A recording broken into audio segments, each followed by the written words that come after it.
함께 기쁨으로 박수치며 찬양하겠습니다. 변치 않는 주님의 사랑과 찬양하겠습니다.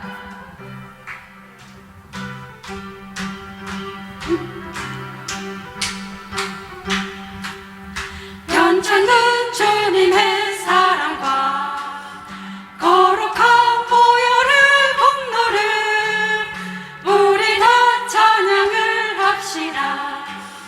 주님을 만나볼 때까지 예수는 우리를 깨끗게 하시는 주시니 그의 피 우리를 눈보다 더이게 하셨네.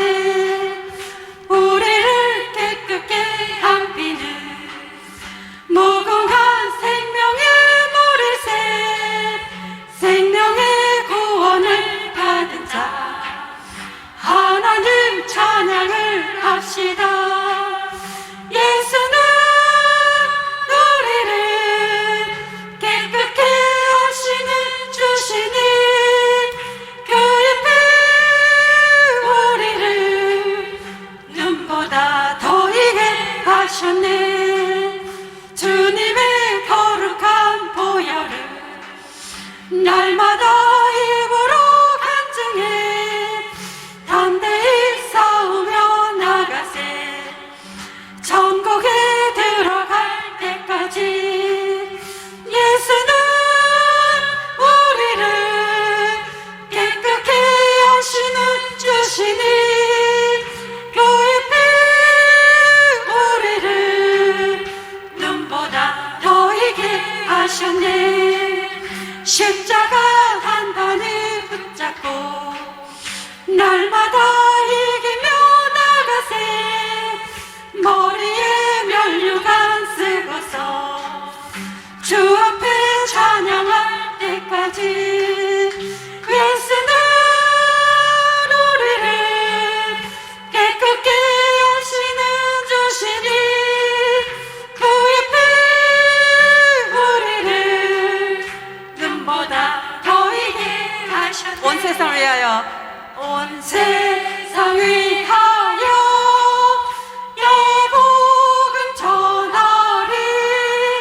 만 백성 모두 나와서 주 말씀 들으라. 죄 중에 빠져서 헤매는 자들아 주님의 음성 듣고서 너 구원 받으라.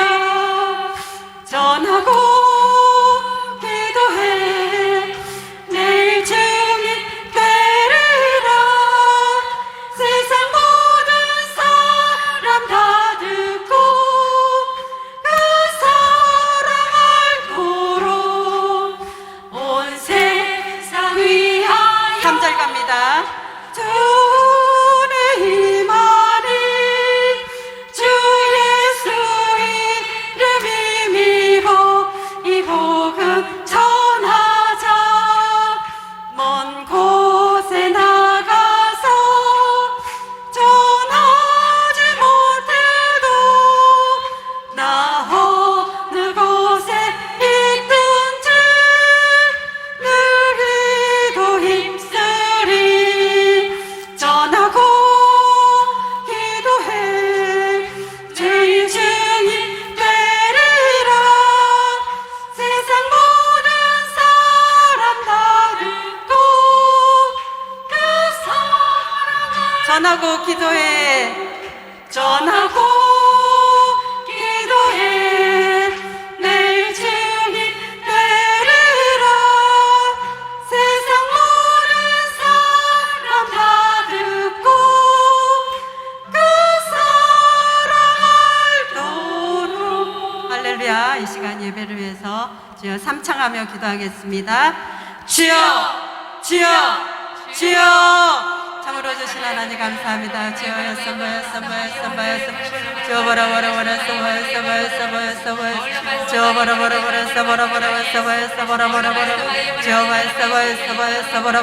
야리야리야리 서바야 아버지의 시간에 아버지 기름 부어 주시옵소서.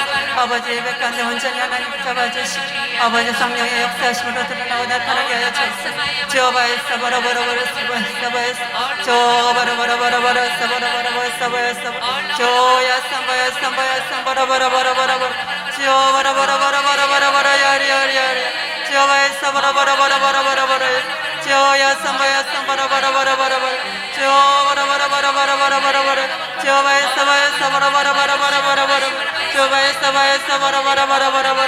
주여 선바야 버라버라버라 주여 선바야 주여 버라버라버라 주여 선바야 버라버라버라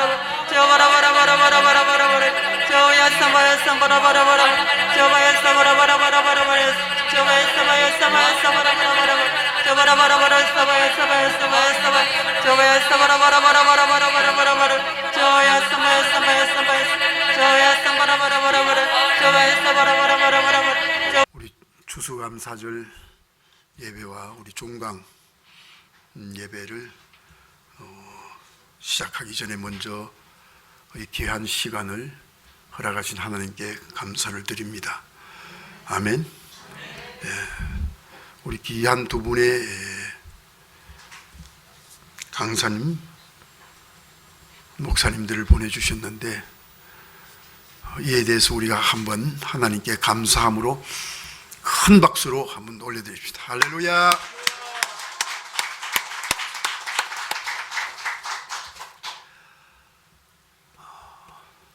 모든 것들이 변화합니다.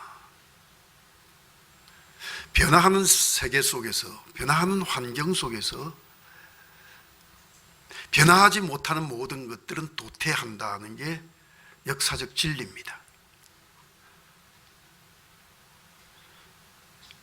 맘모스와 같은 큰 동물이 환경에 적응하지 못함으로 다 사라졌습니다.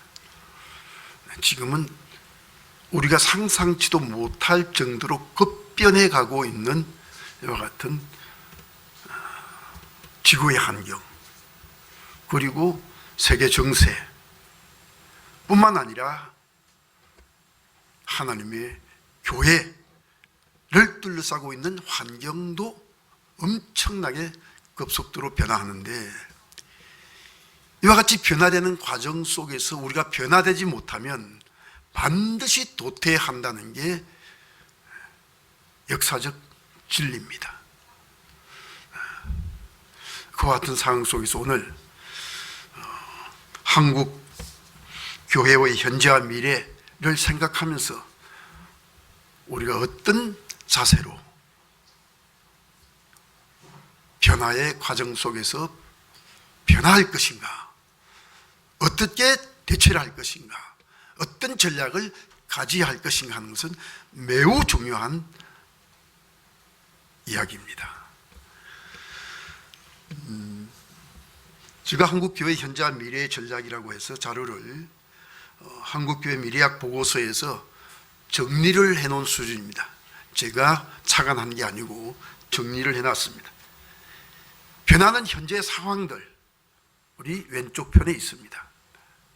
시간상 설명은 안 드리더라도 주제만 보면 이런 상황들 속에 우리가 있구나, 이 상황들 속에서 미래에 어떻게 우리가 적극적으로 대응하고 대처해 나갈 것인가 하는 게 오른편에 정리되어져 있습니다.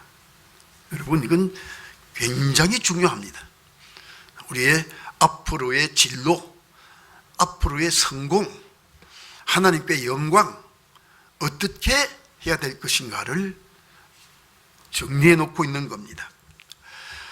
이제 우리 두 분의 강사님, 목사님들의 말씀을 들으면서 더욱더 구체적으로 여기에 첨가해서, 그래서 나의 목회 전략, 나만의 목회 전략을 이제 세우는데 큰 보탬이 되고 큰 힘이 되고 큰 능력이 될 이 시간들을 여러분들이 맞이하게 된 것입니다. 그 가운데서 꼭 우리가 깊이 있게 다시 한번 이 시간에 생각해야 될 문제는 그러한 과정 속에서 가장 기초적인 기반이 되는 신앙과 신학 세 가지를 제가 정리해 놓았습니다. 제가 정리한 게 아니라 늘 우리가 듣는 말씀이지요. 오중복음, 삼중 축복, 4차원의 영성, 그리고 성령 인격론, 나아가서 세 번째로 피로 세우신 새 언약의 희망의 신학. 영산 조은기 목사님께서 늘 강조하시고 그분의 신앙과 신학의 기초가 되고 기반이 되고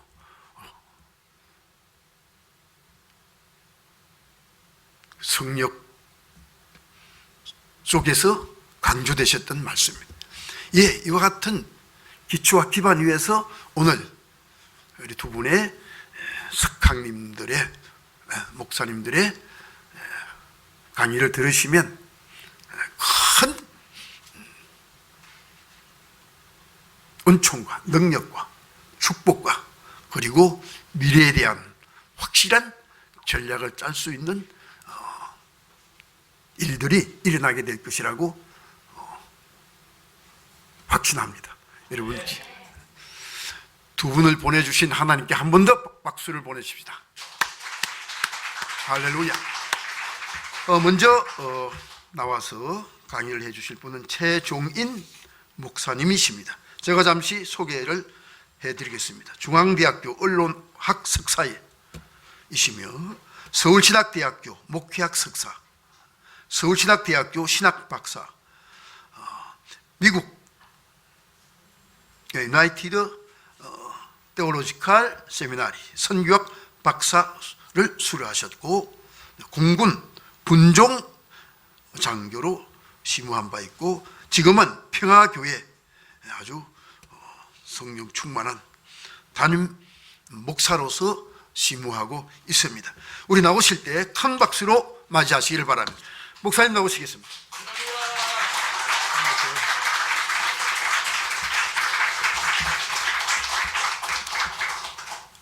여러분, 오늘 제가 여러분과 나눌 것은 뉴노멀 시대의 목회 전망과 대안입니다.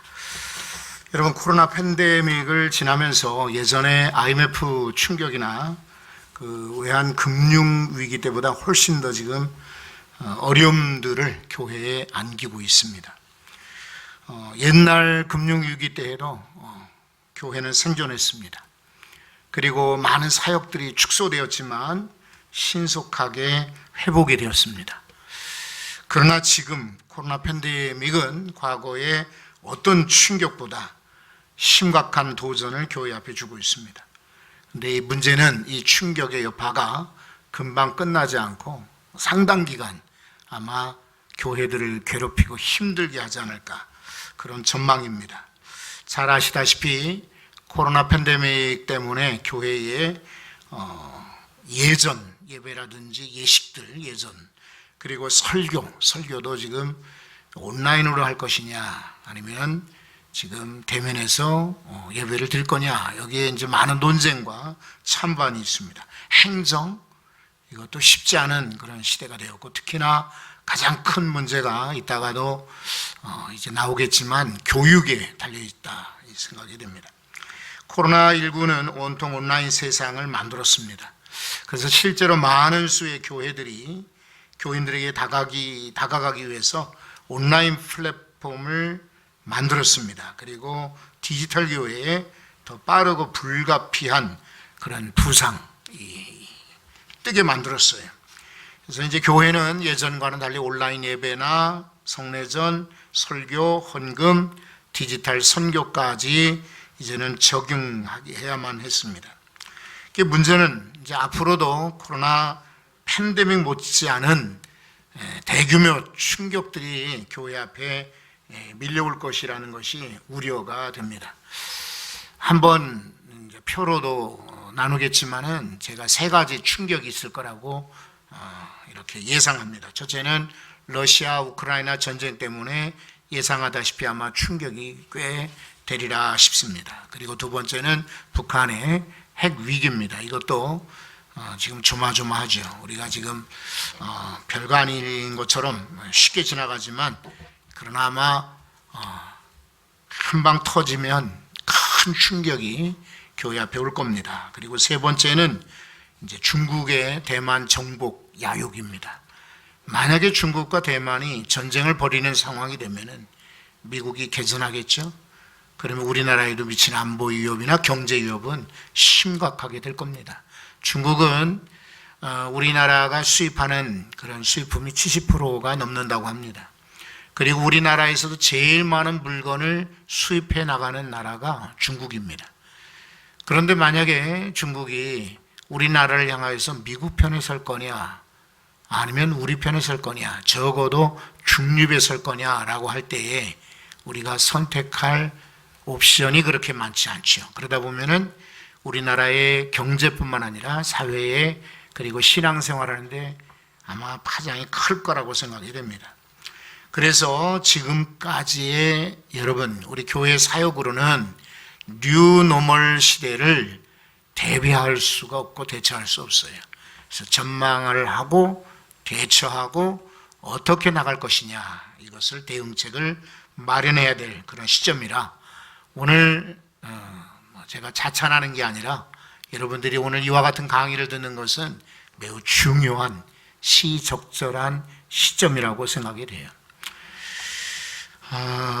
여러분 혹시 그 방송실에서 혹시 제가 보내드린 PPT 화면을 한번 띄워주시면 어떨까 싶습니다. 저는 평화교회 지금 소개해 주신 대로 담임 목사예요. 평화교회는 여기서 멀지 않아요. 한 10분 정도. 여기 고척동 근린공원이 있는데 그 근린공원 앞에 아주 아름답게 세워진 교회예요. 53년째 되었는데 먼저 목사님이 30년 목회하시다가 돌아가셨고 제가 2대 목사예요. 근데 23년째 지금 담임하고 있는데 여러분 53년 된 교회가 담임 목사는 두 사람이다. 건강한 교회인 거예요. 그렇겠죠? 많은 교회들이 목회자가 바뀌고 뭐 그렇지 않은 교회도 있지만은 그대로 건강하고 그리고 서울에 있지만 그런 아주 이렇게 사람들 정도 많고 굉장히 조용하면서도 뜨겁기도 하고 사랑 많은 교회가 그래서 행복한 목회를 하고 있는 사람이 바로 접니다. 할렐루야. 너무 감사하죠. 오늘 순서를 콘텐츠로 잠깐 두 번째 페이지 보여드리면 우선 시작하는 말은 제가 앞에 적었고 시대적 전환, 그 다음에 두 번째는 오른쪽에 자막에 있는 것처럼 뉴노멀 시대의 목회 전망이 어떤 것인가 하는 내용이고, 세 번째는 뉴노멀 시대에 과연 교회는 어떻게 대응할 것인가, 그리고 마지막 결론입니다. 넘겨 3페이지를 보시면 여러분들은 이제 자료를 보시니까 이것만 우선 PPT로 한번 보십시오. 팬데믹의 충격이 크다는 것입니다. 여러분 다들 아마 이미 경험하셨고 교회 현장에서 또 혹은 여러분 가정에서 자녀들이나 또 혹은 주변 사람들 볼 때에 아마 충격들을 이미 많이 받으셨을 거예요. 우리 성도들도 보면은 사업체가 그만 문 닫는 이도 있고 그만둔 이들도, 여성분들 가운데는 특히 직장을 그만둔 분들이 계세요. 베트남에 전문적으로 여행을 하는 그런 성도가 계셨는데 거의 2년 반 동안 전혀 못 갔잖아요. 그러니까 여행업을 접어야 했습니다. 그리고 책방을 하는 성도도 계셨는데 책이 안 팔리잖아요. 그렇죠? 그리고 누가 책을 사러 백화점에 나갑니까? 큰 몰에 있는 서점이었는데 눈물 머금고 문을 닫았습니다. 그러니까 많은 이들이 코로나 충격을 받은 거예요. 그러면 목회자들은 어떤가? 목회 후보생 여러분들은 이것도 한번 관심을 가져야겠죠. 여러분 이쪽에 왼쪽에 우선 여러분들 보시는 방향의 왼쪽에 보시면 전체의 건강 수준 가운데 목회자의 건강 수준, 그리고 오른쪽에 있는 것은 타이틀이 일반 국민의 남성만 위주로 뽑은 것입니다. 목회 데이터 연구소의 그래프를 이제 인용한 것인데, 보시면 40대의 보통 일반인들은 그래도 자신이 건강하다는 사람들이 96%. 글자가 보이나요? 네. 그 다음에 50대는 91%입니다. 난 건강해. 60대 이상은 그래도 81%가 나는 건강하다. 일반인들, 남성들 그렇게들 이야기하는데, 목회자들은 어떤가? 왼쪽에 있는 것처럼 전체적으로는 69%예요. 40대 이하가 나 건강하다라고 말하지 않아요. 이거 심각한 거예요. 일반인들은 오히려 40대가 최고로 높았는데 왜 목회자들은 어려운가? 그러니까 이것은 신체적인 건강만이 아니라 마음 건강인 거죠. 마음이 나는 우울하다. 그리고 아주 낙심이 된다.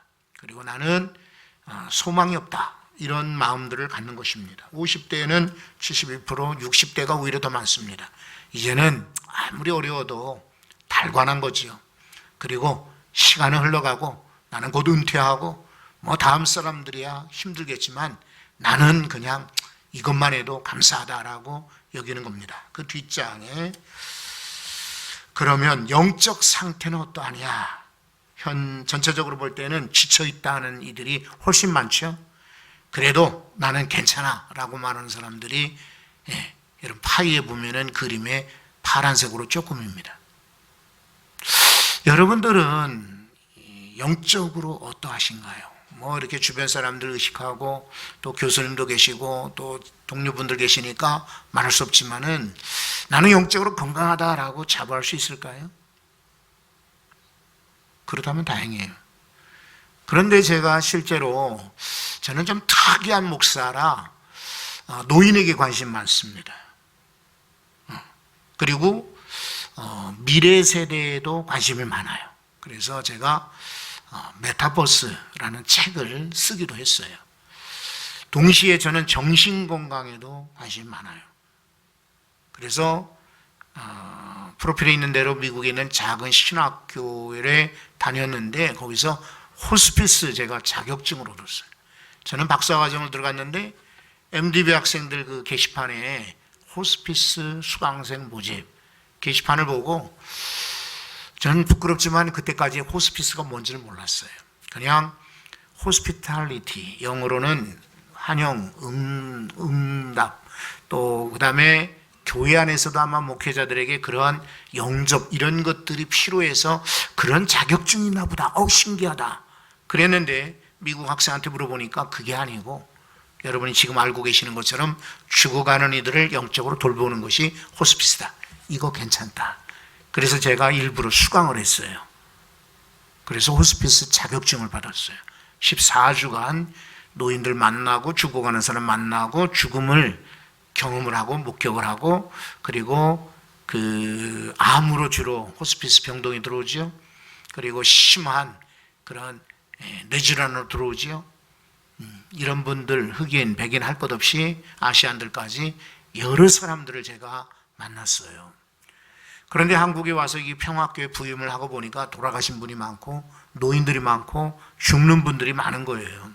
그래서 그때부터 관심 갖기를 노인 그리고 죽음 그리고 다음 세대들이 그 자리를 메꿔야 되잖아요. 그러니까 아마 앞으로 세대는 이 미디어가 매우 중요할 것이다. 그 전에 저는 이미 대학원에서 미디어를 전공했기 때문에 미디어에 관심이 많았어요. 그래서 제 꿈은 한국에 오면은 방송국을 내가 차리든지 방송국 사장이 되리라라고 꿈꿨는데 그냥 작은 지역교회 목사가 되어서 하여튼 뭐 그렇지는 못하지만 지금도 방송 선교는 제가 열심히 하고 있습니다. 자, 어쨌든 영적 이런 상태, 정신건강에 관심 많아서 세미나들을 많이 참여하고 제가 이렇게 전파하고 상담을 했는데 의외로 여성분들이요 정신질환이 심합니다. 사모님들이 심합니다. 선교사보다는 선교사 부인들이 심합니다. 그리고 나이 많은 분들보다 젊은 분들이 정신질환이 심각합니다. 20대의 자살률이 제일 높습니다. 그런데 사망 원인 1위입니다. 20대가. 그러니까 20대는 뭐 암 걸릴 일이 많지 않잖아요. 그리고 뇌질환도 많지 않고 폐렴도 많지 않은데 왜 죽느냐? 20대의 사망 원인 1위가 자살이라고요. 그리고 80대가 또 자살률이 높습니다. 그리고 의외로 자살 그러면은 전국의 시도 가운데 어디가 제일 많을 것 같습니까? 서울 같으죠? 충남입니다. 신기하죠? 그러니까 정신건강은 밖으로 표현하지 못하지만 시골에 계신 분들 혹은 중소도시에 계신 분들도 많이 가지고 있다는 거예요. 그런데 오른쪽에 막대 그래프를 보시면 나는 지쳐있다라고 할 때에 50명 미만의 목회자들이 더 많이 응답을 한 거예요. 노란 표 있는 것처럼. 그리고 50명에서 99명까지도, 그리고 500명 이상 된 교회는 그나마 사람들 많이 만나고 아마 사역에 몰두하다 보니까 나는 지쳤다라는 표현은 안 하는 것 같아요. 자, 그 다음에 팬데믹 기간 동안에 목회 비전 어떠하냐 하는 거예요. 그래도 절반 이상이 나는 뚜렷한 비전을 가지고 있다. 그리고 30%는 그 비전을 구체화하고 문서하고 있다. 세 번째는 성도들과 비전을 공유하고 있다. 이런 거예요. 저는 이미 5년 정도 목회 비전을 계획을 해놨어요. 그리고 이거 문서화해 놓고 그리고 성도들하고 공유하고 있어요. 내년에 우리 교회는 목표가 뭐냐면 한번 따라서 한번 해보시겠어요? 여러분들이 이제 기왕 수강하러 오셨으니까 특강을 들으시니까 한번 따라서 해보셔도 좋을 것 같아요. 세상이 주목하는 교회.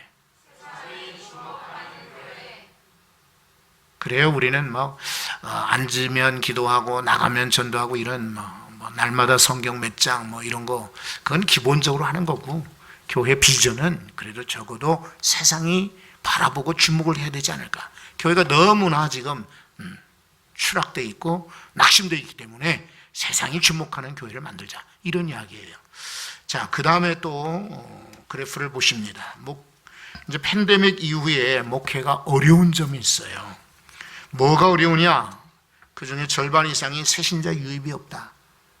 정말 2020년, 2021년에 우리 교회도 약 40명 정도 매년 새신자가 그것밖에 안 됐어요. 올해 들어서 지금 80명으로 늘었지만은 그래도 여전히 예전에 200명, 300명씩 새신자가 들어올 때 비해서는 많이 줄은 거예요. 근데 우리 교회는 그나마 건물 있고 역사 있고 그리고 복음적이라고 느끼기 때문에, 주변에 또 주택가이기 때문에 새신자들이 들어오는 거예요. 지금 상가교회나 시골교회는 새신자가 거의 없어요. 이게 목회 어려움이라는 거죠. 두 번째는 헌신된 평신도 일꾼이 부족하다. 여러분, 지금 주일학교 없어진 교회가 많죠. 아까 교육 이야기를 드렸지만은 이렇게 보면은 우리 지방에 40여 개의 교회가 있는데 절반이 교회 학교가 없습니다. 자, 왜 없느냐? 이건 말할 수 없죠. 평신도 지도자들이 없는데, 일꾼들이 없는데. 지금은 식당도 잘 운영을 못합니다. 예전에 우리는 한 400명씩 점심을 먹었는데 어제 보고를 보니까 120명 먹었다고 합니다. 코로나 때문에 먹지 못하는 분들 많이 계시지만은 실은 봉사할 인력이 없기 때문에 알아서들 안 먹는 겁니다. 그리고 제가 자연 보호 같은 거, 환경 보호를 굉장히 강조하거든요. 제 철학이 그예요. 좀 불편하게 살자, 좀 어둡게 살자, 좀 춥게 살자, 좀 덥게 살자, 좀 어지러워도 그냥 살자. 자동차도 세차를 자주 안 해요. 게을러서가 아니라 저는 교회 차는 깔끔하게 유지해야 된다고 생각하고 있는 사람인데 일부러 세차를 자주 안 해요. 그 물이 엄청나거든요. 그리고 좀 우리 집에 제 방에 들어오는 분들 보면은 목사님 왜 이렇게 방이 어두워요 그래요. 손님이 올 때만 그래도 켜는 거예요. 저는 전등 하나면 좋게 해요. 그리고 우리 부교육자들은 전부 앞면으로만 프린트해 쓰는데 저는 꼭 2중, 3중으로 프린트해 써요. 여러분들에게 지금 나눠드리는 책이건 또 혹은 제가 교환을 만들어도 이렇게 재활용한 거예요. 다른 사람이 준 종이를 그 정도로 하여튼 제가 아껴서 쓰고 그리고 불편하게 살자, 모자르게 살자 이렇게 주장하는 편인데 지금 교회에서 일꾼이 없다 보니까요. 어제도 식당에 내려가 보니까 일회용 젓가락에 일회용 그런 수저에 일회용 그 요만한 된장 미소 된장국 있죠 이거. 그 다음에 컵라면 그리고 밥에 그 다음에 이런 조그만한 용기에 들어있는 가공김치. 그러니까 한 번 먹고 닦지 않고 닦는 건 접시 하나밖에 없더라고요. 나머지는 전부 일회용품이에요. 그래서 제가 여전도회장, 총여전도회장께 권사님 너무 일회용품이 많아요. 오후가 되면 이만큼 식당에서 쓰레기가 나오는데 이거 심각하지 않아요? 그랬더니 이분이 저를 향하여 측은한 표정으로 대답을 하십니다. 목사님, 일꾼이 없어요. 진짜 그래요. 일꾼이 없어. 자, 현장 예배 출석률도 지금 저조한 것도 심각한 문제죠. 저희가 코로나 이전에 주일날 낮 출석이 650명, 700명 됐어요. 근데 지금은 한 500명 될까 싶어요. 15%는 안 나와요. 권사님들 중에 안 나오는 분이 계세요. 그리고 집사님들 가운데도 못 나오는 분들이 계세요. 코로나 접종을 못했다, 조금 잠잠해지면 나가겠다. 그런데 실은 온라인이 너무 편한 거예요. 자, 현금이 감소되거나 재정이 부족하다. 그 다음에 교회 공간이 부족하다. 부교육자가 부족하다. 진짜 그런 것 같아요. 이렇게 부교육자들 모신다 할지라도 예전에는 우리 교회도 한 15분까지 부교육자 계셨는데 지금은 10분이 안 돼요. 모시기가 어려워요. 그 다음에 당회와 교인들과의 관계, 온라인 사역에 대한 대응도 이제 몇 사람 넣었어요. 목회 전망은 어떨까? 궁금하죠? 여기 한번 보세요. 매우 좋아질 것이다 하는 사람은 7%밖에 안 돼요. 그냥 약간 좋아질 것이다 하는 사람들이 그래도 약간 긍정적인 사람들이 29%. 그리고 올해와 비슷할 것이다. 36%. 약간 더 나빠질 것이다. 22%인데요. 저는 22%에 들어가요. 나빠질 것 같아요. 원래는 제가 부정적인 사람 아니에요. 저 할 수만 있으면 합시다. 해봅시다. 됩니다. 가능합니다. 막 이런 사람인데도 현실 보면은 지금 더 어려워질 것 같아요. 훨씬 나빠질 것이다. 뭐 이런 것들은 그냥 지나가도 되겠죠. 자, 지역별로 좋아진다는 사람들과 나빠진다는 사람들이 대도시의 경우가 비슷하지요. 중소도시의 경우는 좋아진다는 사람은 조금 많고 나빠질 것이라는 사람이 좀 적습니다. 읍면 이런 데는 좋아진다는 사람들이 오히려 시골 지역은 적습니다. 이게 뭐냐면 도시교회보다는 지금 농어촌 시골 지역의 교회들이 더 어려울 것이라고 전망하는 거예요. 아까 제가 말씀을 드렸어요. 팬데믹 이후에 충격입니다. 그 다음 장에 보시면 자, 온라인 세상이 되었어요. 이게 여러분이 준비하고 대비를 해야 돼요. 우리 학자님하고 잠깐 말씀드렸는데 제가 쓴 책이 메타버스라는 책이에요. 목회자들이 관심들이 많으세요.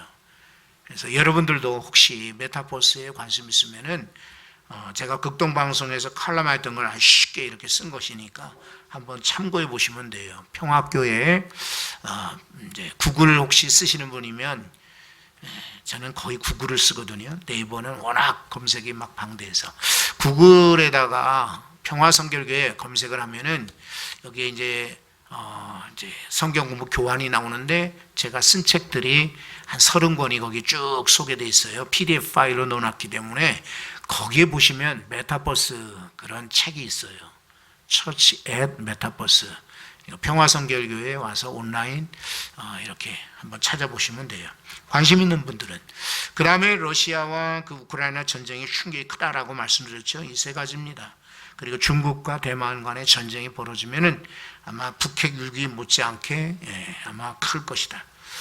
그 다음에 시대적 전환입니다. 시대적 전환은 여러분 이 학교에서 이렇게 잘 만든 교환이 있습니다. 이걸 한번 보시죠. 과거에 우리는 모더니즘은 근본주의라고 말하죠. 모더니즘 시대를 보냈습니다. 19세기 후반이나 20세기 초반에 서구 사회에서 광범위한 변화에서 비롯된 철학적, 예술적 운동이라 할 수 있습니다. 이 모더니즘의 영향으로요, 도시화가 됩니다. 건물이 아주 새롭게 만들어집니다. 신기술과 또 혹은 전쟁 같은 그런 상황에 새롭게 부상하는 산업세계가 만들어졌습니다. 모더니즘의 영향으로 세계 선교도 사실은 여기저기 활기 있게 뻗어져 나간 거예요. 그러니까 우리나라에 선교사들이 들어오게 된 것도 모더니즘의 영향이라 할 수 있어요. 그전에는 이 사람들이 밖으로 나가는 걸 싫어했어요. 그런데 모더니즘 현상으로 이제 도시에 나가 보니까 신기하고 자료가 많고, 그리고 사람들이 많이 왕래하는데 어디서 왔느냐? 중국에서, 인도에서, 필리핀에서, 일본에서 왔다. 이렇게 외국인들을 접하면서 이분들이 마음이 열려서 한국에도 선교하러 오게 된 거예요. 그런데 이제 두 번째로 이제 포스트 모더니즘 시대가 되잖아요. 여러분이 많이 들어보셨죠? 20세기 후반부터 포스트 모더니즘 시대가 되었습니다. 자, 이것은 모더니즘을 넘어서는 운동인데 거대한 이런 역사적 흐름, 서사라고 말합니다. 이 흐름에 대한 회의적인 태도 필요 없어. 권위주의에 대한 그런 부정적인 태도. 옛날에는 학장님, 원장님, 그리고 교수님 이러면은 먼저 가세요. 교수님 먼저. 지금은 어림도 없지요. 어림도 없지요. 그리고 이렇게 손바닥 안에서 지금 다 검색을 하잖아요. 그러니까 교수님들이 가르치는 부분이 만약에 철자가 틀렸다 그러면 금방 검색을 하죠. 제가 어느 학교에서 특강을 할 때 타임지에 실렸던 그런 기사를 소개한 적이 있어요. 그날 저녁에 그 학생 중에 한 분이 제게 문자가 왔어요. 저는 전화번호를 특강할 때 공유를 하거든요. 그러니까 메일이나 전화번호를. 그래서 혹시 질문 있으면 하라, 자료가 필요하면 하라, 이렇게 요청을 했더니 그분이 목사님 오늘 강의가 참 좋았는데 아까 강의 시간에 소개한 타임즈의 온라인에 대한 신학적 그런 견해 이런 것들이 실렸다고 그랬는데 한번 나한테 보내주세요, 링크를. 그래서 제가 그 문자를 보고 얼른 검색을 해봤더니 타임즈가 아니고 뉴욕 타임즈더라고요. 그래서 미안하다, 오류를 정정하고 제가 다른 자료를 보내드린 적이 있어요. 그러니까 지금은, 옛날에는 이렇다 그러면 다 받아들이고 믿었는데 지금은 검색하고 검증하고 확인하죠. 이게 포스트 모더니즘 특징이에요. 옛날에는 조금 손해봐도 참았는데 지금은 뭐 손해보면 안 참죠. 그래서 교회 와서도 당당하게 요청하고 요구하는 그런 시대가 되었죠. 자, 이데올로기의 역할 강조로 정의되는 지적 입장 또는 담론, 방식이라 말할 수 있어요. 포스트 모던적 관점은요, 자기 준거성, 내가 중요한 거예요. 모더니즘만 해도 사회, 공동체, 지역, 국가 이런 것들에 대해서 존중하고 높였는데 이제 포스트 모던 시대에는 다른 거 필요 없어요. 내가 편하면 돼요. 주차장에 가보세요. 그냥 이렇게 큰 차인 경우는 차선을 2개 이렇게 걸쳐놓고도 뭐 당당하게 이제 걸어가잖아요. 내가 편한데. 이게 이제 포스트 모더니즘의 특성 중에 하나라 볼 수 있어요. 인식론적 상대주의. 저 사람하고 나하고는 달라. 긍정적인 면도 있지만은 사실은 좀 야속하고 교회에서도 참 불편할 때가 있죠. 도덕적 상대주의나 다원주의적 경향을 따르게 됩니다. 때로는 아이러니도 하고 종교적으로 불경하고 사회적으로 절충주의적 입장을 따르게 됩니다. 여러분, 우리 동네 가까운데 그 한영신학대학이 있습니다. 거기는 예전에 하나님의 교회 신학교라고 불렀어요. 그래서 미국에 있는 남부 지역의 클리브랜드에 있는 처치 오브 갓 신학교에서 출판 이분이 부장이라나 뭐 하여튼 그 교단에 이런 임원되는 분이 한번 오셨어요. 그래서 제가 갔는데 아는 분이 최 목사님 잘 오셨어요. 여기 원래 누가 통역을 하게 됐는데 그분이 안 오셨으니까 최 목사님이 통역을 해주세요 그러는 거예요. 그런데 이분이 젊은 분이에요. 이렇게 대화를 해보니까. 근데 이렇게 강단에 앉아가지고 다리를 이렇게 딱 꼬고는 앉았어요. 그리고 이렇게 비스듬하게 이렇게 앉아 있는 거예요. 그런데 아니나 다를까 그 앞에 이제 그 한영신학대학에 이제 어른들, 소위 이제 나이 많은 교수님들이 앞자리에 앉아서 특강이니까 다들 들은 거 아니에요. 그 앞에 한 분이 그 사람을 향해서 손가락질하는 거예요. 무슨 뜻인지 아시겠죠? 그래서 제가 이렇게 얼른 귀천에 가서 한국적 트래디션 이 한국적 에티켓은 강단에서 다리를 꼬고 앉는 것이 아니다 그랬더니 왜 이런 표정을 짓는 것을 제가 잊지를 못해요.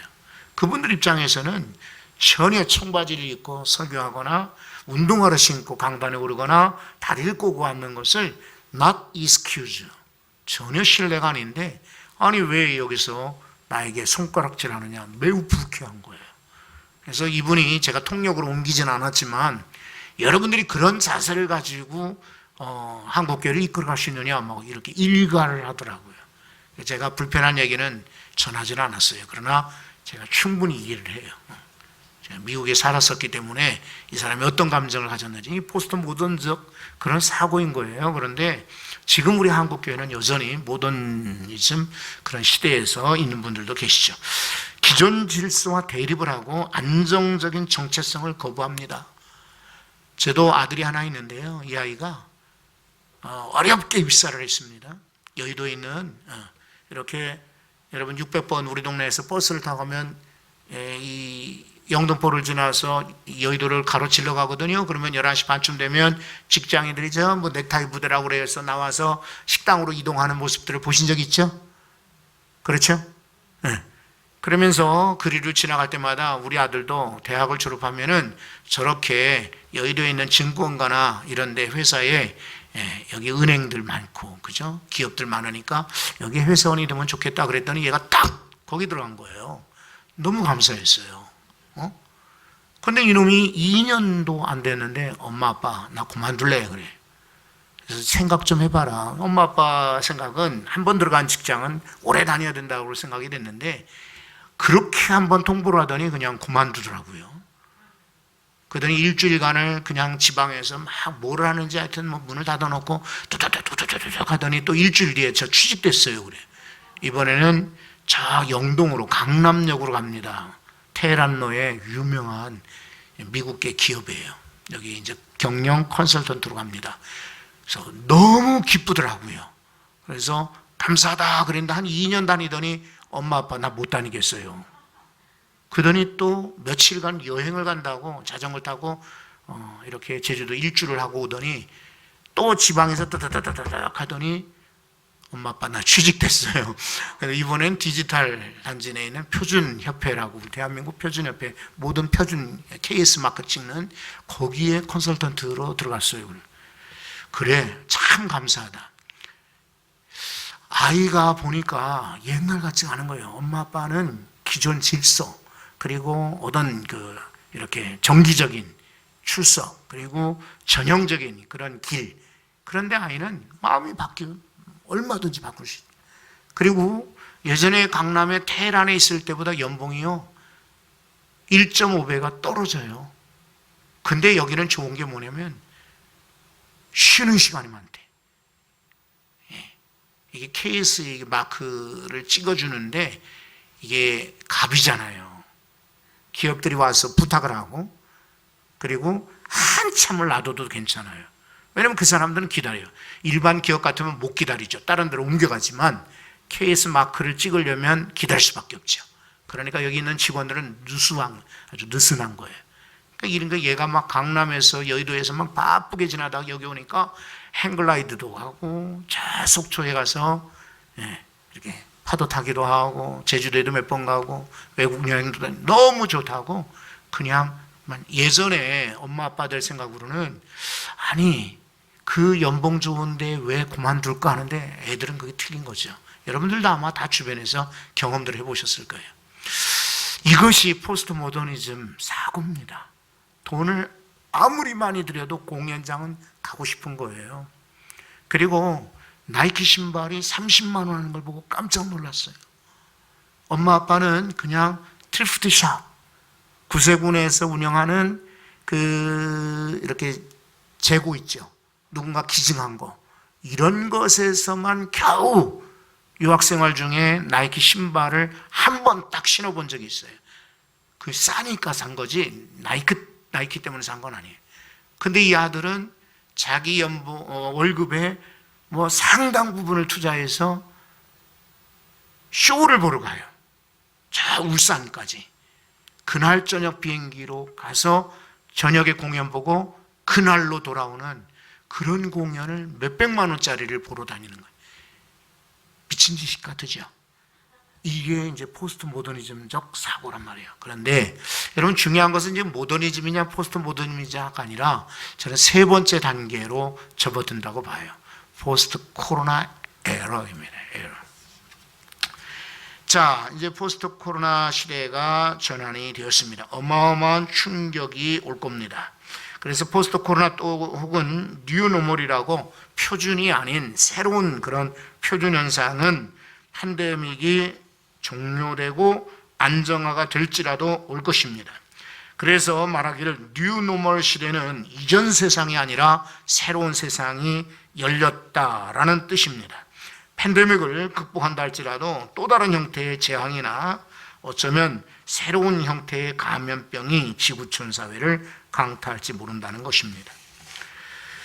자, 이렇게 되었어요. 그러면 이제 다시 여러분들이 PPT를 한번 보십시오. 자, 뉴노멀 시대에서 목회 전망이 제가 5가지 정도 제가 요약을 했습니다. 자, 첫 번째가 뭐냐면 복음을 강조하는 것입니다. 여러분 제가 여러 가지 세상 얘기했는데 교회가 적용하고 접근해야 될 것은 여전히 복음입니다. 여러분들은 학교를 잘 선택하고 교단을 잘 선택한 거예요. 지금 뭐 들으셨겠지만 교수님을 통해서 많이 들으셨겠지만 전 세계에서 제일 부흥하는 교단은 오순절 교파밖에 없습니다. 저는 미국에서 감리교 신학교를 다녔거든요.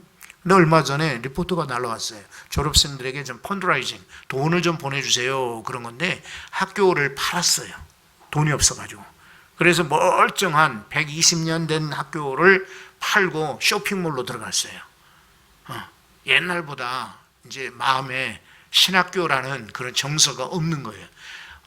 환경은 좋아졌어요. 주차장도 깨끗하고 건물에 있으니까 뭐 낡거나 뭐 엘리베이터도 신식이고 그리고 조금만 나가면은 막 몰이니까 막 이제 막 시장이 열려 있는데 근데 저는 옛날에 120년 된 그 학교가 훨씬 더 좋았던 것 같아요. 그 학교에 채플에서 기도하고 도서관에 오래된 도서관에서 여러분 라이트 형제 들어보셨죠? 비행기 날렸던 라이트 형제의 아버지가 목사님이셨어요. 연합교회 유나이티드라는 연합교회 목사님이셨어요. 그 라이트 형제의 아버지가 세운 학교를 제가 다닌 거예요. 그런데 이 학교에 지금 학생 수가 막 줄었어요. 그리고 전 세계에서 아마 제일 큰 신학교가 그 텍사스주에 있는 서던 베프티스트 세미나리라고 아주 큰 학교가 있어요. 달라스 포스워스 공항에서 멀지 않은 곳에 있는데 엄청납니다. 종합대학 같은 신학교예요. 그런데 이 학교 신입생 원래 정원이 최근에 800명이었다고 합니다. 예전에 1500명까지 제가 유학할 때만 해도 1500명이었는데 최근에 800명이었더랬는데 그것도 금년에 신입생이 300명 들어왔다고 합니다. 침례교 보고서에 보니까. 그러니까 어마어마한 학교가 텅텅 비는 겁니다. 침례교는 미국에서 가장 큰 교단이에요. 감리교는 이미 지금 줄어들고 있고 침례교도 지금 줄어들고 있는데 오순절 교회 교회들은요 성장하고 있어요. 왜 그런 줄 아세요? 물론 기도회도 있고 그리고 많은 열정과 열심도 있지만은 복음을 강조하기 때문에 그래요. 그러니까 여러분들 아마 목회에 성공하기 원하고 승리하기 원하면 복음을 강조해야 돼요. 복음을 강조하자. 복음이 최고다. 복음이야말로 우리가 선포할 내용이다. 뭘 전하겠어요? 복음이죠. 그렇죠? 그래서 여러분들 복음만을 전하시면 뉴노멀 시대에도 아마 교회들이 힘을 얻고 살아나게 될 것입니다. 저는 우리 교회에서 아주 복음을 강조합니다. 그래서 매 시간마다 설교 시간에 기도회 시간에 성도들 만날 때에 가정 예배를 드릴지라도 복음을 전합니다. 장례식장에 가서도 복음 전해요. 결혼식장 가서 복음을 전해요. 그래서 복음만이 살 길이라고 미래는 전망하십시오. 두 번째가 있는데 성경 중심입니다. 성경 중심. 이 코로나 팬데믹을 거치면서 하나님 말씀은 교회 내에서 무서울 정도로 지금 침묵하고 있습니다. 예배는 동일하게 드리지만은 성경보다는 세상을 더 인용을 많이 합니다. 성경보다는 세상에 더 관심들이 많습니다. 그래서 목회자들이나 또 성도들 만나면 예전에는 나 성경 통독을 했는데 은혜가 참 많았어요. 성경 암송이 정말 저에게 얼마나 힘이 되었는지 몰라요. 그리고 제가 찬양할 때 막 눈물 나고 정말 기뻤어요. 극동방송을 들으면서 제가 참 감동받고 간증할 것이 많아요.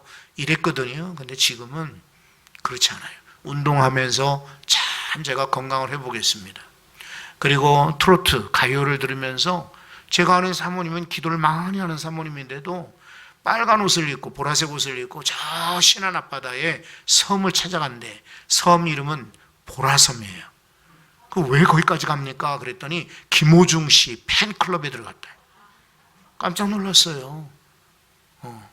나보다 나이가 많으신 사모님인데 맨날 만나면 기도할게요. 그리고 실제로 기도 많이 하는 분인데 지금은 이 코로나를 지나면서 김호중 씨한테 빠졌어요. 이게 웃을 일이 아니라 성도들에게도 지금 큰 영향이에요. 그래서 정말 성경이 약해졌어요. 성경에 더 집중하고 성경 중심적 사고를 많이 강조하고 가르쳐야 됩니다. 이 신비한 체험도 중요하지만은 아니에요. 체험보다도 말씀에 입각한 체험이어야 돼요. 오순절 교회가 저도 이제 하나님의 교회를 처처부가 하나님의 교회를 신학교는 감리교 신학교를 다녔지만 제가 교회는 미국 교회를 경험하기 위해서 우리 동네 앞에 있는 이제 하나님의 교회를 다녔거든요. 우리나라에 있는 하나님의 교회가 아니라 미국의 처처부가 오순절 교파예요. 성결교회랑 비슷해요. 교단 뿌리는 또 같고 거기를 다녀서 그 그렉 목사님이라고 그 담임 목사님과 교제하고 참 좋은 경험을 가졌는데 오순절 교회가 여러분 아까 말씀드린 대로 굉장히 성장하고 부흥하는데 이게 약점이 있습니다. 무슨 약점이냐면 성도들이 쉽게 옮겨가는 거예요.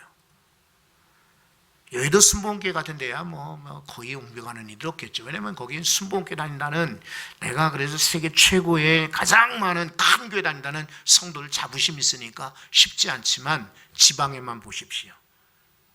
이렇게 떠나는 성도들 이탈료를 보면은 오순절 교회들이 한 몫을 합니다.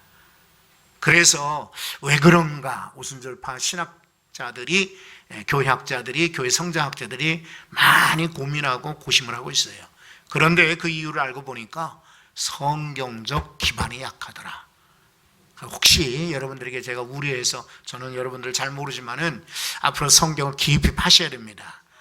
공부하는 과정에 성경을 배우지 않고 성경을 연구하지 않으시면은 여러분이 목회 현장에 가서는 성경 읽을 기회가 그렇게 많지 않아요.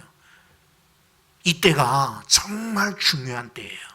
세미나리 신학교를 영어로 세미나리 그러는데 세미나리는 원래 모판이란 뜻이거든요. 이 모 있잖아요. 옮겨 심기 전에 모판이 세미나리인데 이 모가 여기서 잘 자라야 이렇게 다른 데 옮겨 심어도 노네가 심어도 잘 자라는 거예요. 여기서 성경 배우기를 게을리하거나 성경 시간이 나에게 필요 없어. 나는 찬양 좋아하고 나는 컴퓨터를 좋아하고 나는 설교 기술이 중요하고 나는 전도 중요하고 다 중요해요. 그렇지만 성경이 중심되어 있어야 돼요. Bible centered faith 이런 말이에요. 세 번째는요, 교회 본질, nature and purpose of the church라고 그래요. 교회 본질에 대해 nature, 생명력이 어디 있느냐, purpose, 목적이 어디 있느냐, 여기에 관심들을 더 많이 가져야 돼요. 코로나19는 한국 교회에 충격을 많이 주었지만 반대로 긍정적 영향을 주기도 했습니다. 교회는 이제 외형적 건물이 아니라 신교단체가 아니라 자선사업단체가 아니라 기업체가 아니라 이제는 교회는 주님의 몸이구나. 그리고 교회야말로 우리 영혼의 고향이구나. 이런 의식들을 새롭게 주었지요. 그래서 팬데믹은 교회의 조직적 성격이 아니라 조직, 담임 목사가 있고 당회장이 있고 당회가 있고 재직회가 있고 이런 조직이 아니라 유기적 성격이 강력하게 회복되어야 된다는 것을 보여주고 있어요. 네 번째입니다. 네 번째는 목회적 본질을 찾게 만들어야 합니다. 여러분 이제 코로나 이후에 뉴 노멀 이런 시대가 오면은 목회적 본질이 뭐냐 여기에 관심들을 가져야 될 겁니다. 과거에 지배적인 목회관은 숫자적 성장이었죠. 그런데 앞으로는 숫자적보다는 아마 양적보다는 질적인 그런 성장들을 많이 추구하게 될 겁니다.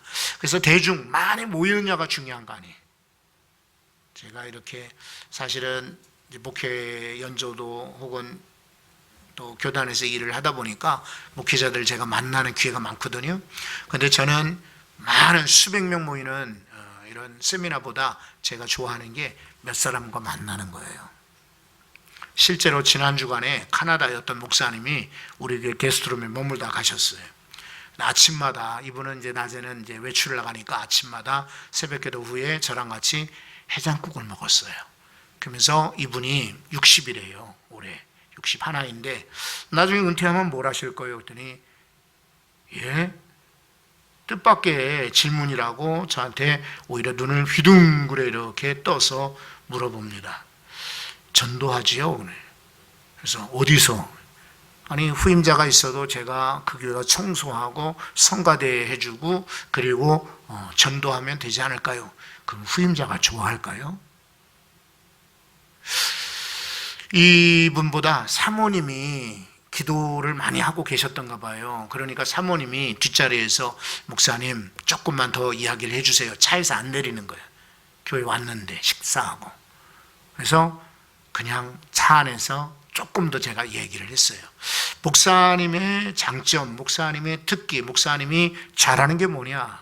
이런 거 잘한다 그래. 그러면 그런 길을 한번 개발해봐라. 그랬더니요 사모님이 막 눈물을 흘리세요. 이런 얘기는 사실은 과거에 못 들었는데 목사님 통해서 오늘 이런 얘기 듣게 돼서 너무 기뻐요. 감격스러워요. 돌아가면은 앞으로 목사님이 말씀하신 대로 10년 동안 부지런히 준비했다가 그 이후에 20년, 30년 남은 세월을 그렇게 섬기도록 노력을 할게요. 그래서 코칭, 제가 이렇게 몇 분하고 대화하는 것을 더 선호하는 편이에요. 그러니까 교회도 마찬가지예요.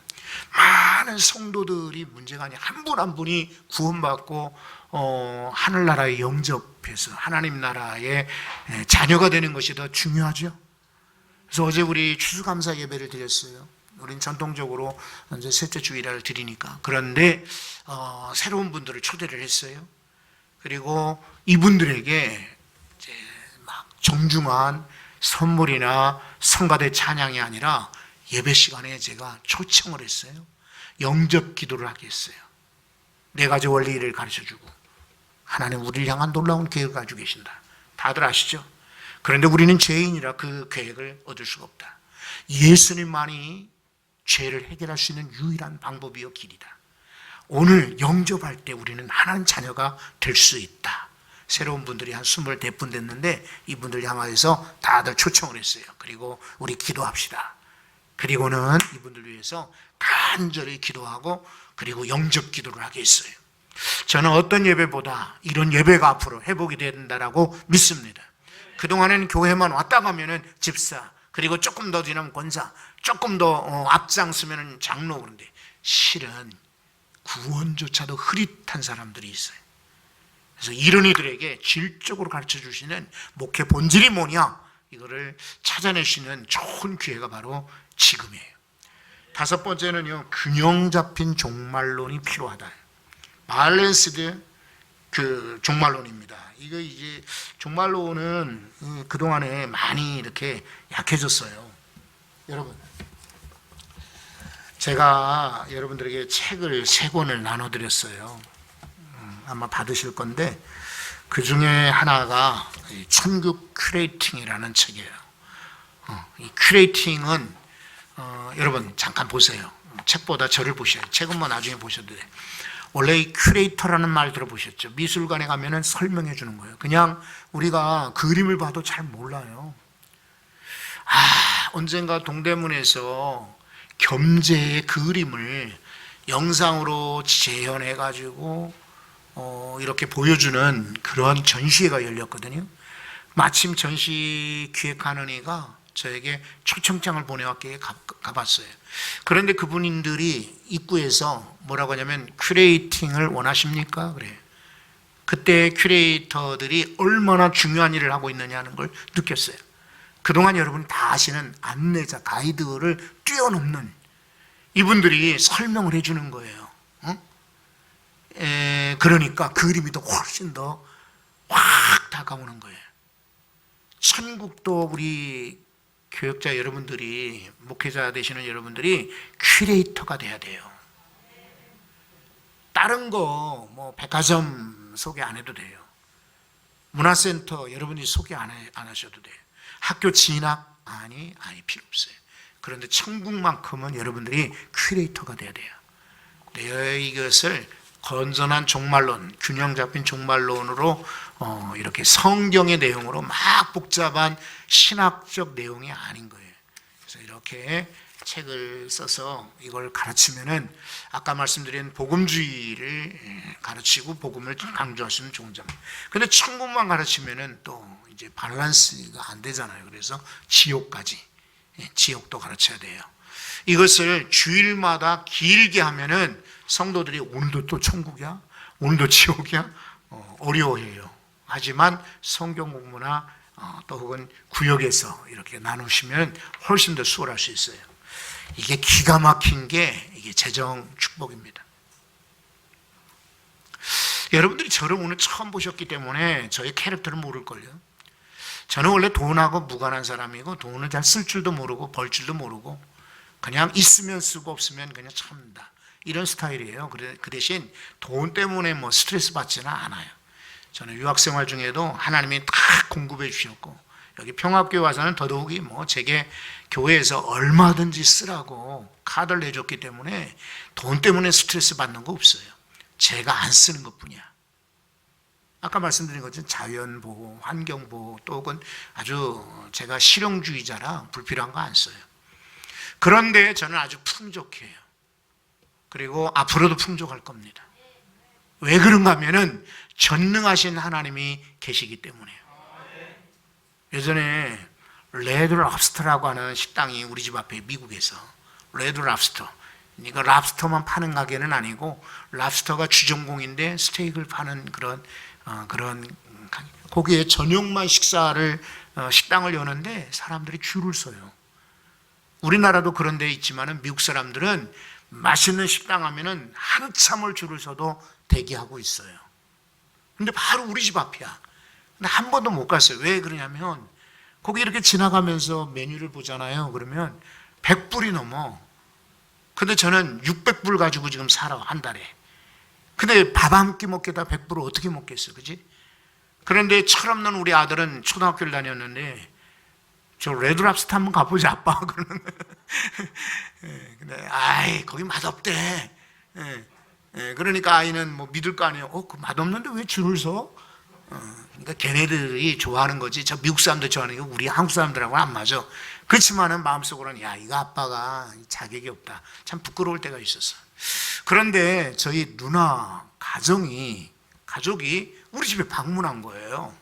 김치에다가 순대에다가 젓갈에다가 김에다가 미국에 살 때 그런 게 먹고 싶잖아요. 한국 음식 먹기 쉽지 않은데 그런데 이분들이 잔뜩 사가지고 오시더니 매형이 그러는 거예요. 어느 날은 3일간 계셨는데 나보고 최 목사 이제 오늘은 누나가 해주는 그 한국 음식 말고 미국 식당에 가보자. 어디를 갔겠어요 제가? 레드 랍스터를 갔지.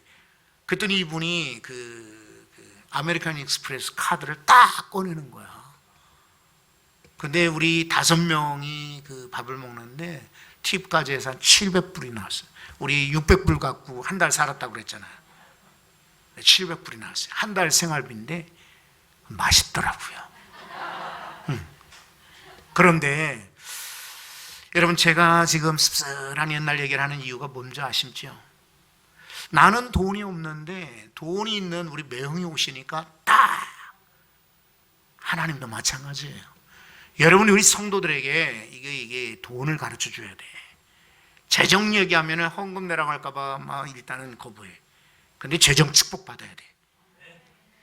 그리고 교회가 특히 여러분 기도 많이 하는 순복음 신학을 공부하시는 여러분 앞으로 기도회로 성공하셔야 돼요. 여교역자분들이 특히 계시잖아요. 이런 분들이 교회에서 활발하게 말씀으로 몇 사람은 그렇지만 다 그렇지 못해요.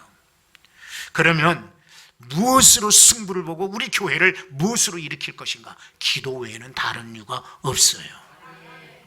그래서 제가 두 가지 기도를 하면 대박이다 강조하고 싶은데, 첫 번째 필요한 것은 치유기도. 너무나 많이 아파요. 아까도 우리가 영적으로나 또 마음이 아프다고 그랬는데 아픈 사람 많아요. 치유기도 필요해요. 두 번째는 이 재정기도예요. 그래서 치유기도는 제가 책에 없어요. 이미 다 나눠줬기 때문에. 그래서 오늘은 재정 이 축복에 대해서만 이 기도의 교환을 가지고 왔는데, 여러분이 이대로만 하시면 돼. 뭐 제 책을 뺏겠다 이런 말도 안 하셔도 돼. 여러분이 마음껏 그냥 쓰시면 돼. 그래서 자, 천국을 가르치고 지옥도 가르치고 그리고 치유기도에 가르치고 그 다음에 재정 축복을 기도회 때마다 전파하십시오. 하나님은 놀라우신 분이에요. 그 하나님을 우리가 제한하면 안 돼요. 왜 우리가 다른 사람 부러워하고, 우리 교회도 왜 저런 부자 성도가 왜 안 올까? 우리 교회는 왜 이렇게 개정적으로 어려움을 겪고 맨날 월세 때문에 또 인건비 때문에 고민할까? 그러실 필요 없어요. 대박입니다. 대박. 재정 축복 기도. 네. 절대로 막 이상한 이야기를 제가 적지는 않았으니까 뭐 제 이름을 걸고 말씀드리지만 아주 복음적이에요. 성경적이고. 그리고 혹시 이 내용이 목사님 더 제가 깊이 알고 싶은데 혹시 자료가 있을까요? 그러면 이 천국, 지옥, 이 천국과 지옥에 관한 책도 제가 책과 논문이 한 200편 돼요. 파일로 드릴 수 있어요. 그리고 이 재정 축복에 대해서는 논문과 책이 제게 300권이 넘어요. 그러니까 그냥 쓴 게 아니야. 많은 책들, 논문들을 보고 쓴 거기 때문에 여러분 만약에 정말 나 우리 교회 재정 축복이 필요한데 좀 더 자료가 필요해요 그러면은 저한테 연락하시면 돼요. 학교에 전화번호 가지고 계시니까 연락하시면 제가 자료를 메일로 보내드릴게요. 전화보다는 문자나 메일이 훨씬 나아요. 제가 전화는 쉽지 않으니까. 자, 그 다음에 이제 여러분들에게 이미 다 전했지만 조금 더 전해보겠습니다. 이 교환으로 다시 들어가서 19쪽에 보면 뉴노멀 시대의 교회의 대안은 또 뭐냐?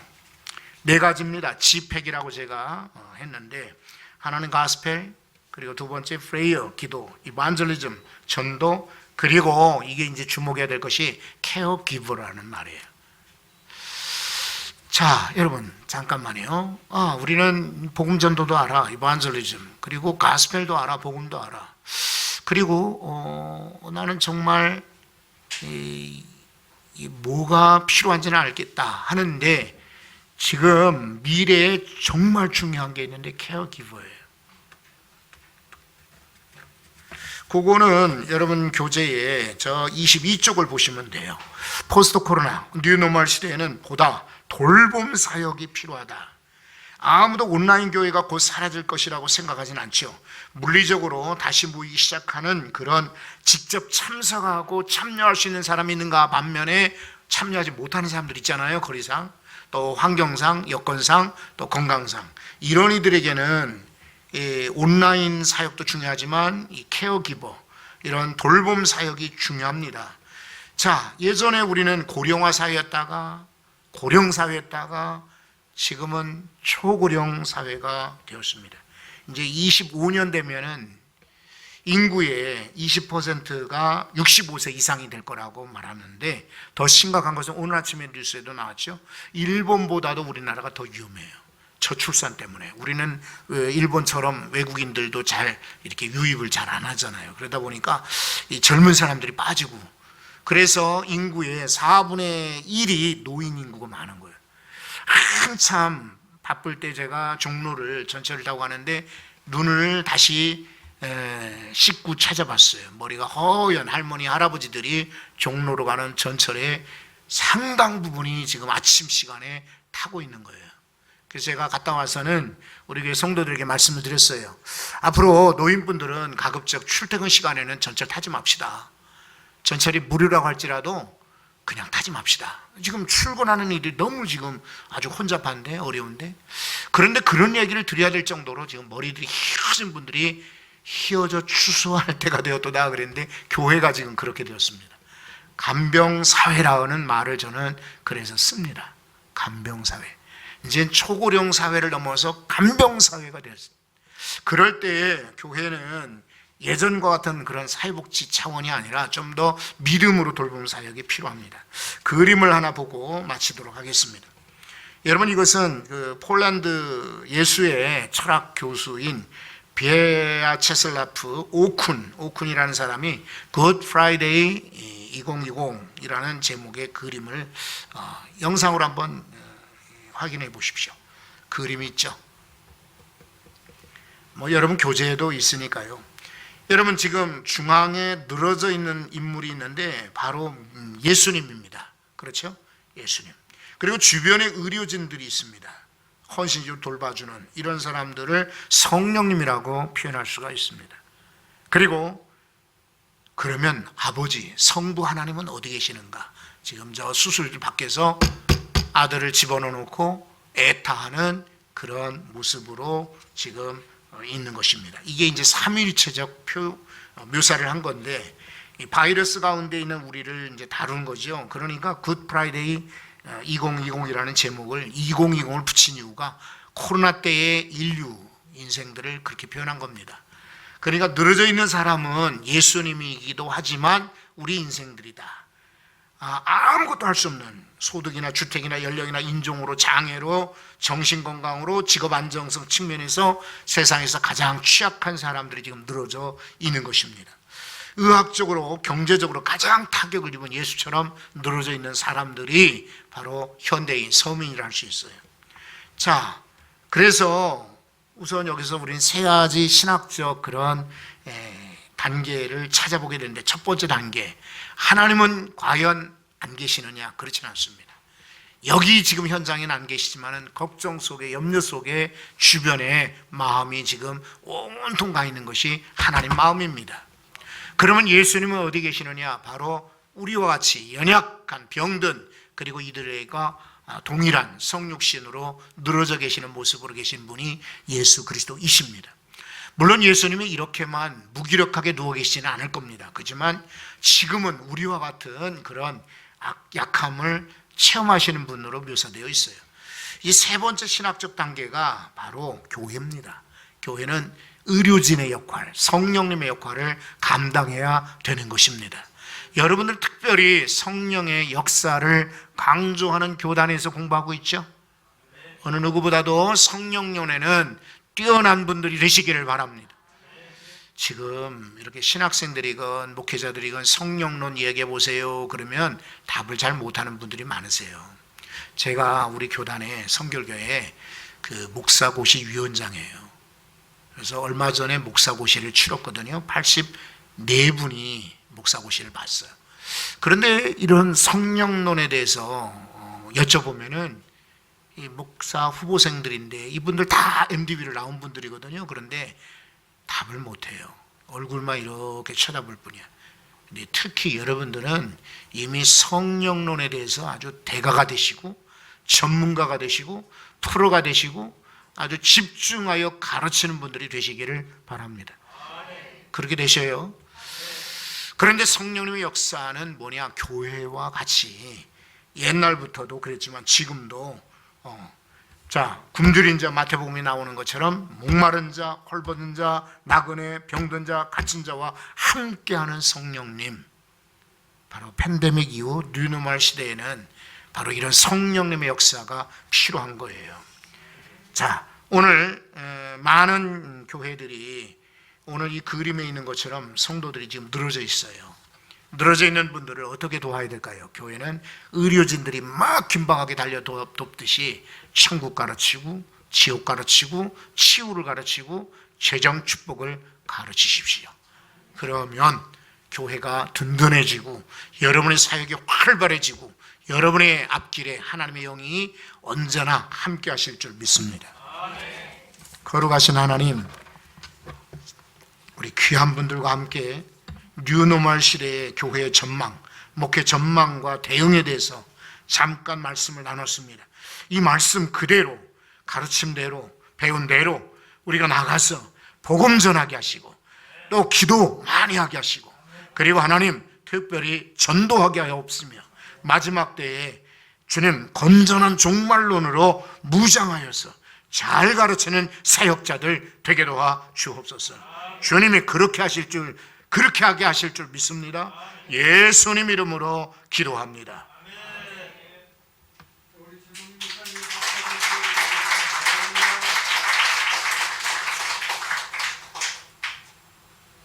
제가 질문을 받아야 되나요, 혹시? 질문하신 분 계세요? 목사님, 저기 네네. 치유 기도에 대해서 치유기도에 대한 책은 다 나눠줬고요. 자료는 평화교회 구글에다가 평화선결교, 네이버에도 평화선결교 하면 저희 교회 홈페이지 나오거든요. 거기에 보면은 평화방송국 이런 그 바가 있어요. 거기에 보면 제가 쓴 책이 지금 이런 책이 약 30권이 들어있어요. 그러니까 마음껏 다운받아 쓰시면 돼요. 그거는 뭐 회원 가입 필요 없고요.